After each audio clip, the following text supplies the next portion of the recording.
Brian dan Sally mengenyam pendidikan yang baik. Mereka bertemu dan akhirnya menikah. Mereka memiliki pekerjaan yang baik.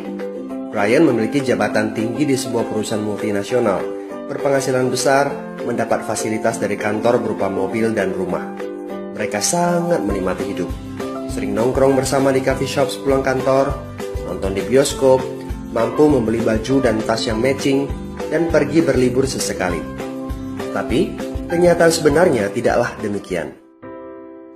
Utang kartu kredit mereka terus menumpuk tak berujung. Setiap akhir bulan merasa kehabisan uang. Mereka memiliki barang-barang bagus, tetapi tabungan masa depan kacau balau. Brian dengan mudah membeli ini, tapi bukan ini. Tabungan 100 juta pun rasanya masih jauh sekali. Sudah kerja lebih dari 10 tahun, tapi belum sanggup membeli rumah sendiri. Masih tinggal di rumah milik kantor dan mengendarai mobil milik kantor. Tanpa disadari, keluarga ini menggali lubang kemiskinan. Keuangan mereka hanya cukup untuk membiayai kehidupan keluarga saat ini. Mereka harus terus bekerja untuk menghasilkan uang. Pertanyaan yang paling ditakutkan adalah bagaimana jika mereka sudah tua, kemampuan bekerja sudah menurun, atau salah satu anggota keluarga terdiagnosa penyakit serius yang membutuhkan biaya yang sangat besar. Apakah kehidupan Brian dan Sally mencerminkan kehidupan Anda?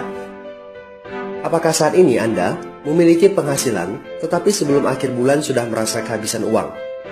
Memiliki hutang berkepanjangan yang tidak ada habisnya? Memiliki barang-barang bagus, tetapi khawatir karena tidak punya tabungan?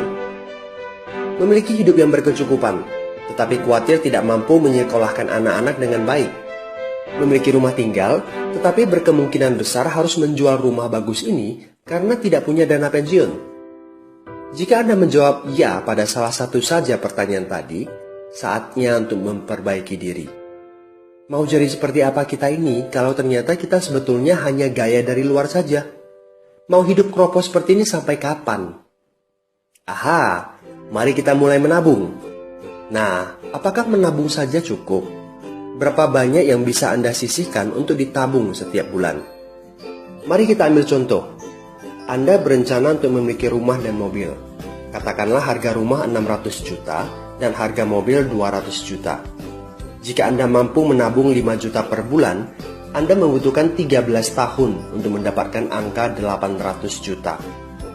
Masalahnya, inflasi membuat harga rumah dan mobil melambung tinggi.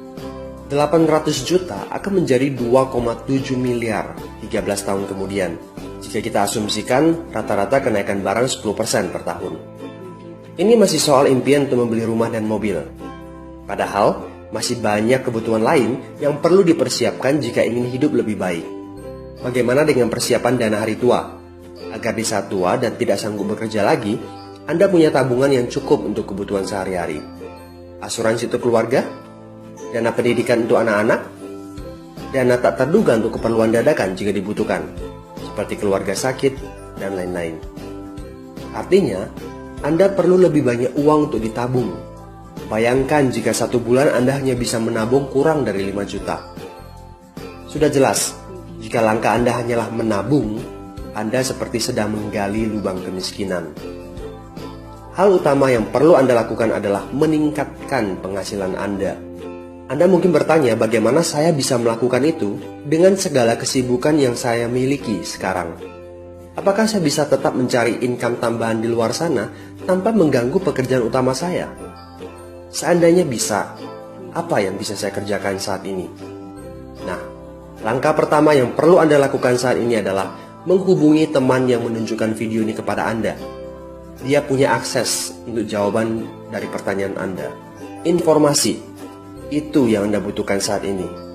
Terbukalah, seperti parasut, pikiran hanya dapat bekerja saat terbuka. So, segera hubungi teman Anda dan dapatkan video informasi berikutnya.